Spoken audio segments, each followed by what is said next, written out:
Bonjour Guylaine Arabian. Bonjour. Vous êtes chef étoilé à la tête du restaurant Les Petites Sorcières. C'est à Paris, dans le 14e arrondissement, à 2 pas de la très commerçante rue Daguerre. Rien ne vous prédestinait à cette carrière. Vous avez tenu, je crois, un magasin de vêtements à Roubaix, Oui. au tout début de votre vie professionnelle. Comment est venu le déclic? Pourquoi vous avez changé de vie et tout d'un coup, vous êtes tourné vers la cuisine? Parce que j'ai rencontré Jean-Paul Arabian, qui avait un restaurant à Lille, qui venait d'ouvrir, et que je l'ai rencontré. Et puis voilà, ça a démarré comme ça. Enfant, vous cuisiniez Pas du tout. Pas du tout. Hein. Non. Vous étiez dans une famille où on cuisinait? Non, pas spécialement. Pas spécialement, non. Mais non, rien ne me prédestinait à ça, c'est vrai. Vous n'aviez aucune formation? Vous êtes allé frapper à la porte de Thierry Cambier, hein.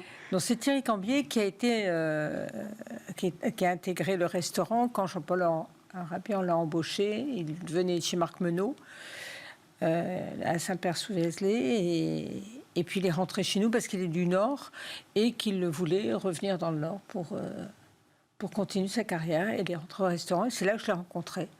Après, tout allait très vite. C'est-à-dire que j'ai demandé, ça m'intéressait, je voyais tout ce qui se faisait dans le restaurant, ça m'intéressait, ça m'intriguait quand même. Et quand il est rentré, comme il avait l'air un peu futé, un peu aiguisé, j'ai demandé à Arabian si je pouvais aller dans la cuisine. Il m'a dit oui.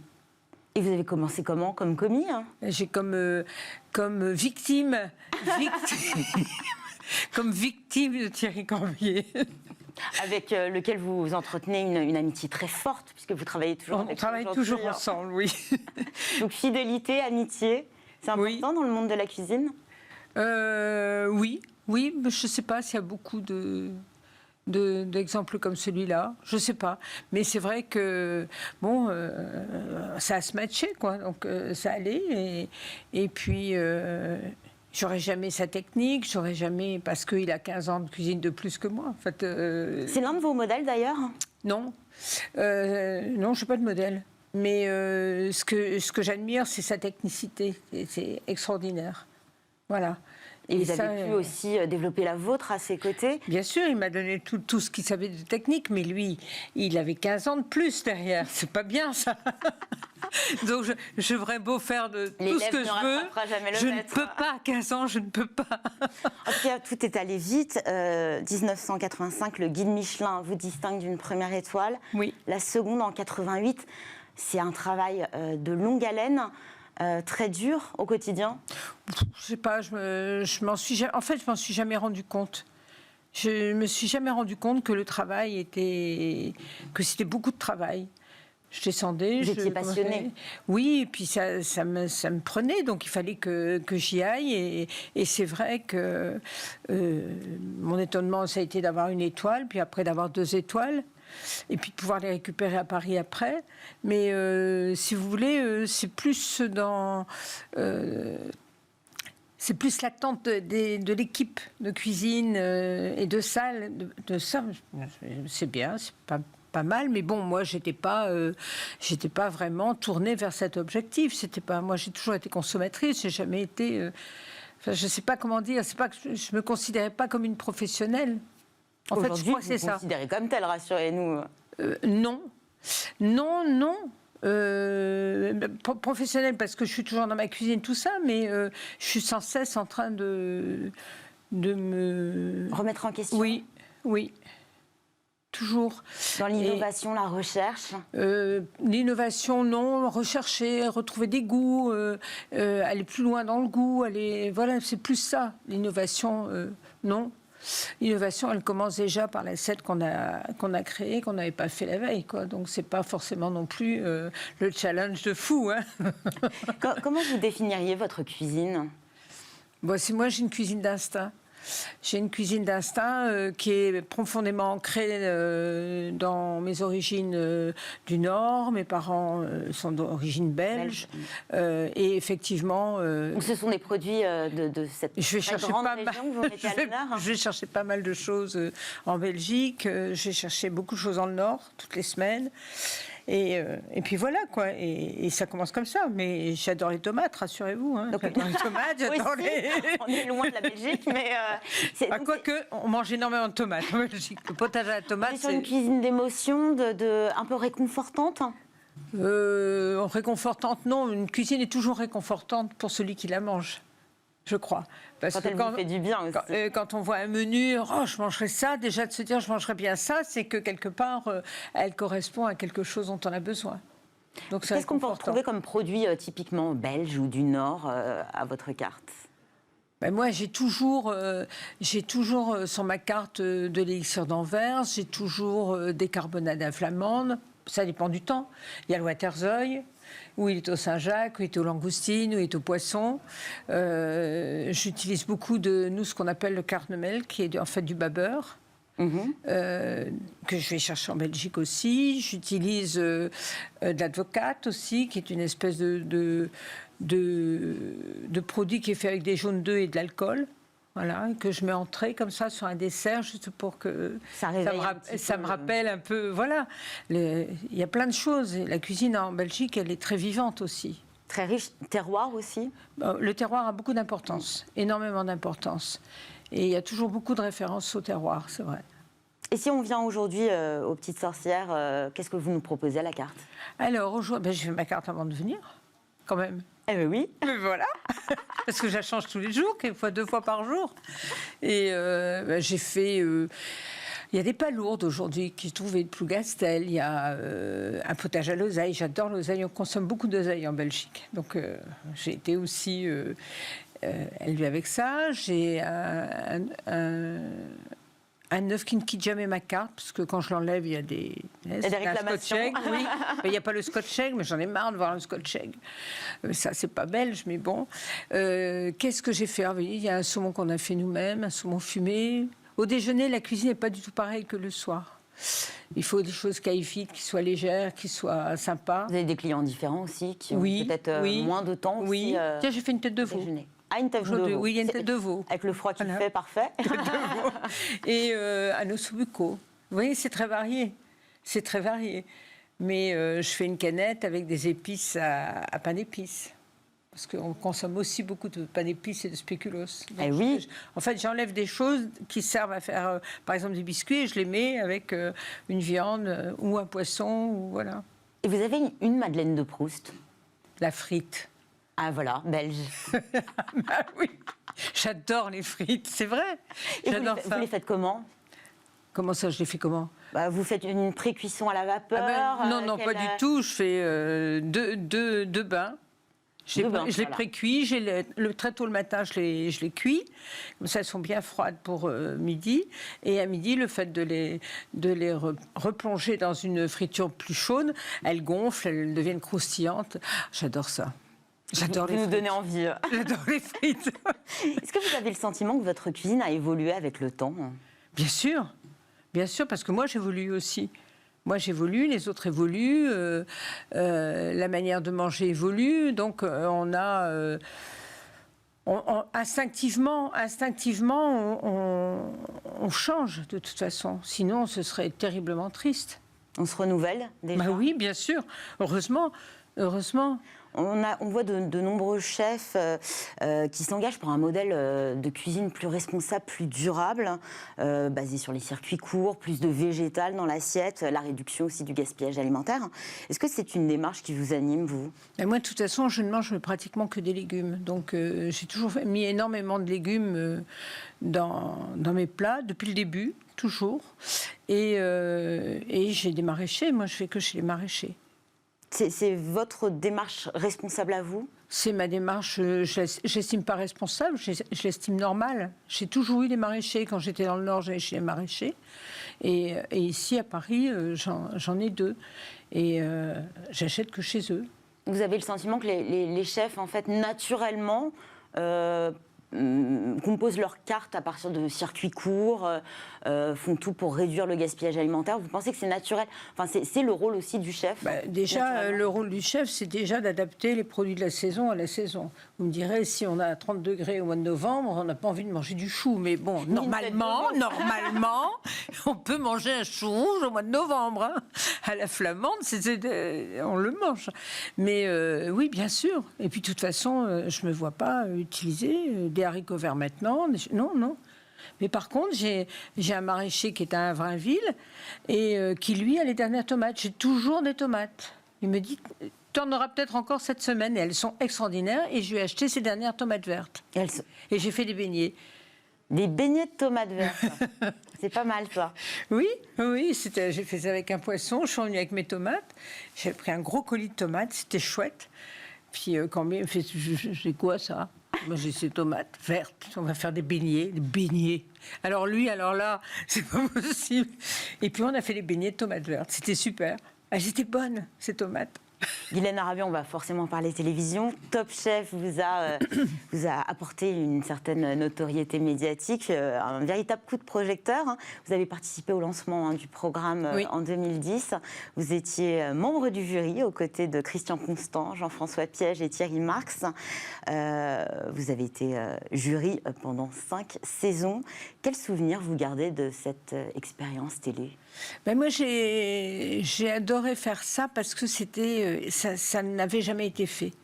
En France, c'est un Il y avait de la cuisine à la télévision. Oui, mais en parlant de quelque chose, je ne vais pas dire contemporain parce que c'est méchant, j'estime, et ça pourrait être mal perçu, mais de quelque chose qui correspondait.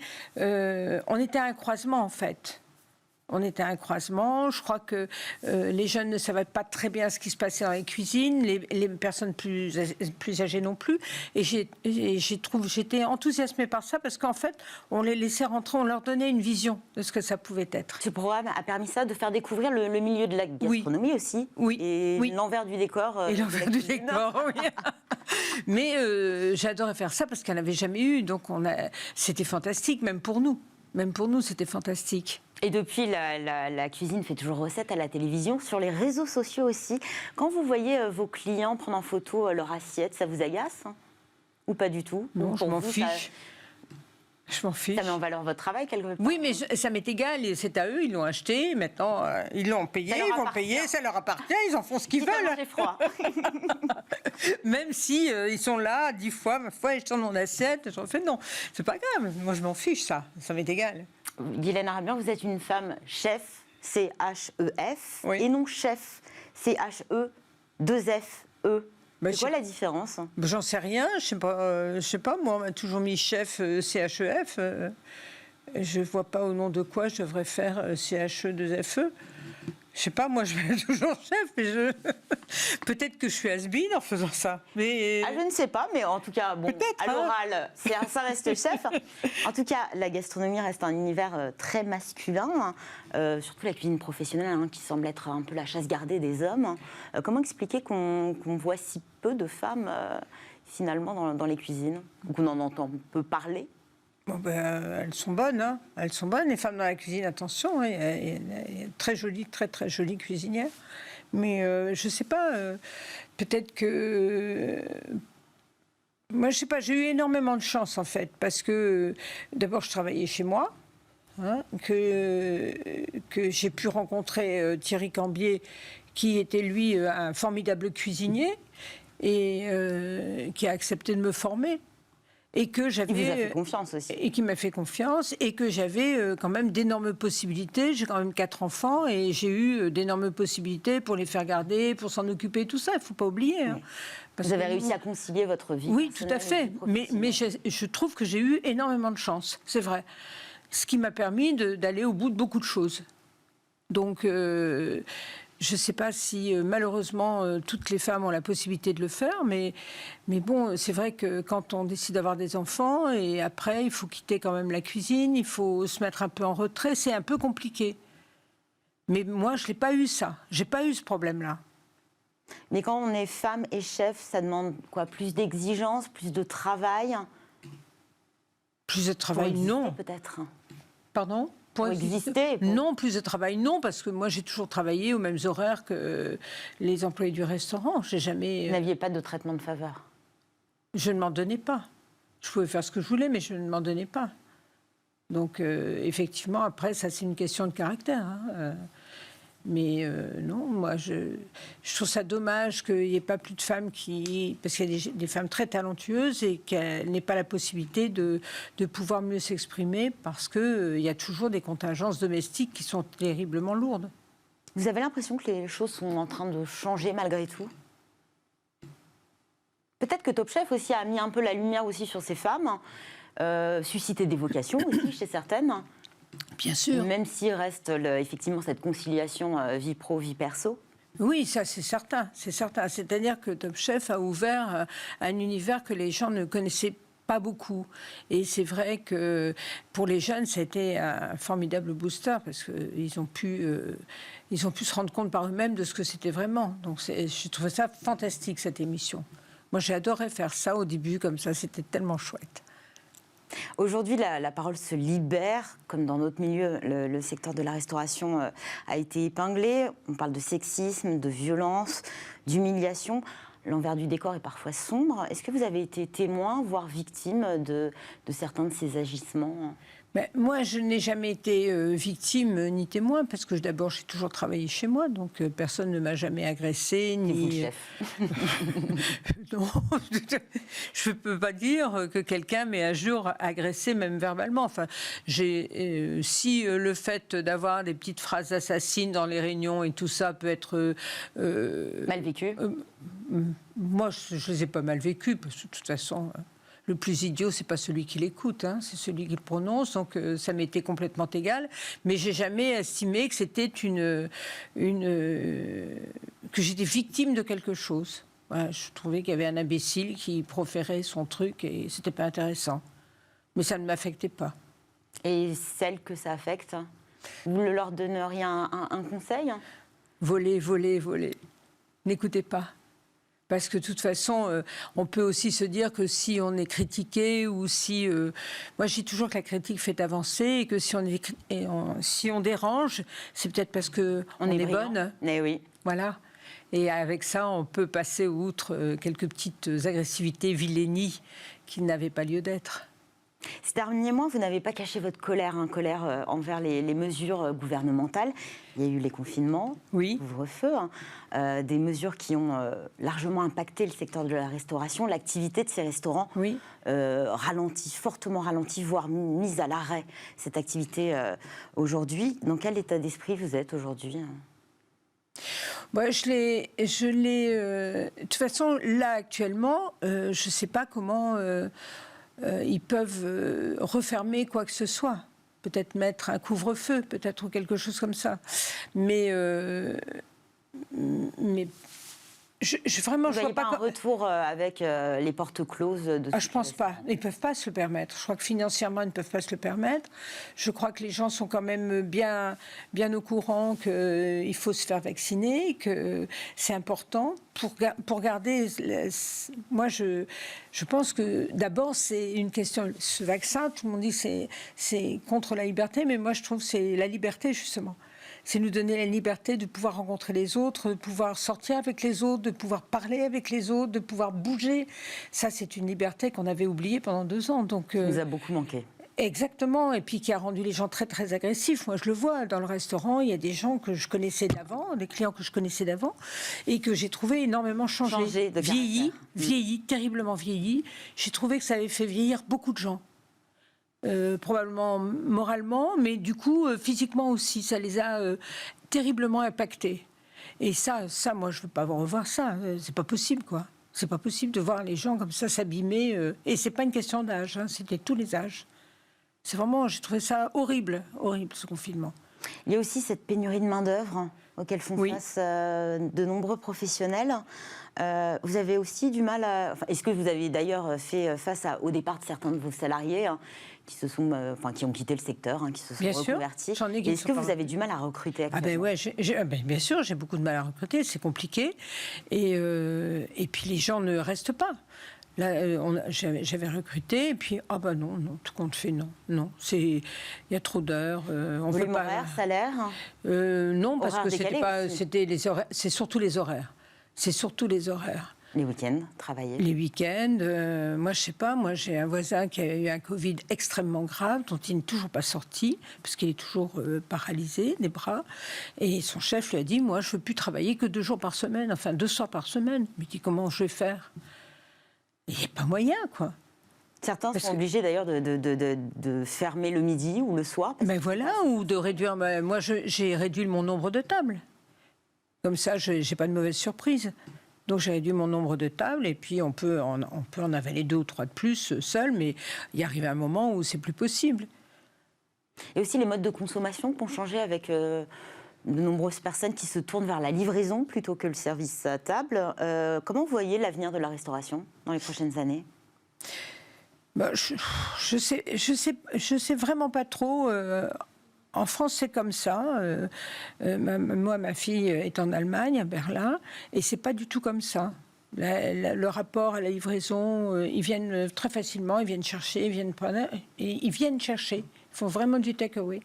Ici, moi, quand j'ai fait des plats emportés, c'était mais vous avez un service de livraison, même sortir, c'est plus devenu possible, alors qu'on se dit que sortir, on sort, on peut aller chercher, ça fait du bien, on peut aller... et on n'a pas ce rapport avec le restaurant, et puis, finalement. avec le restaurant, avec des gens, c'est vrai que ça m'a étonnée que cet engouement pour la livraison m'a vraiment étonnée. Intriguée aussi, alors que je trouvais que c'était tellement sympa de dire, bon, c'est l'heure, je vais y aller, je vais chercher mon truc, comment on va chercher son journal, comment on va chercher... voilà. On est loin de l'expérience et du plaisir qu'on prend aussi en salle, avec ceux qui vous accueillent.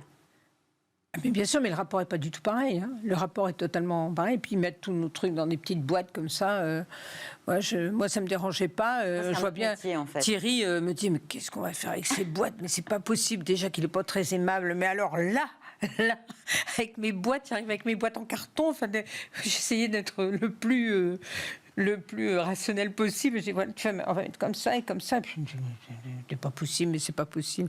Après, il râlait parce que je faisais un vrai menu. J'ai accroché tous les jours mon menu avec 5 entrées, 5 plats, 5 desserts. Vous êtes adapté. Et je me suis adaptée, mais le menu changeait tous les jours. Donc, mais lui, il y avait une barrière, quoi. Il voyait ses casseroles et puis il voyait les boîtes en carton. Il ne comprenait pas, quoi. Il y a le péril, on l'a dehors. Merci beaucoup, Guylaine Aragon. Merci à vous. Je rappelle votre restaurant Les Petites Sorcières, oui. dans le 14e, oui. rue Liancourt, à Paris. Merci d'être venu sur le plateau de Smart Food. Avant de nous quitter, ces nouvelles recettes, et c'est tout de suite.